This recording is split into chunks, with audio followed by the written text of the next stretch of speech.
Big boss వెళ్ళే ముందు కూడా మీరు చాలా వరకు వినే ఉంటారు. ఏంటంటే బిగ్ బాస్‌కి వెళ్ళొచ్చిన వాళ్ళకి తర్వాత అవకాశాలు కానీ, సో వాళ్ళ లాంగ్ టర్మ్ కెరియర్‌ని సెట్ చేసుకోవడంలో సంథింగ్ దే విల్ ఫిక్కల్ అవుతూ ఉంటారు.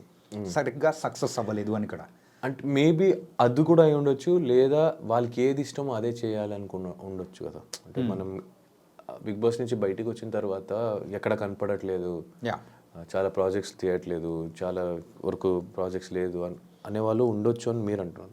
నేనెలా చూస్తానంటే వర్క్ సింపుల్‌గా ఉండాలేమో అనిపించిందేమో. మరి నెక్స్ట్ మీ మూవీ ఎలా ఉండబోతుంది? విన్నర్ అయ్యారు. విన్నర్‌ది సెపరేట్ వదిలేయండి. అది షో వరకే అది. దాని తర్వాత I have a normal life to lead. Okay.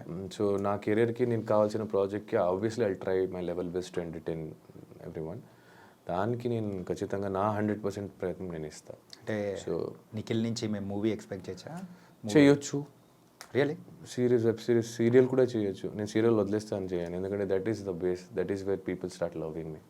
ఆ ప్లేస్‌ని నేను వదులుకోలేను. కానీ ఇప్పుడే చేస్తాను, అప్పుడు చేస్తాను చెప్పలేను. నేను అంటే చూసుకొని చేద్దాం. Whatever I do let me do a neat వాళ్ళ డీసెంట్ నైస్ మంచిదే.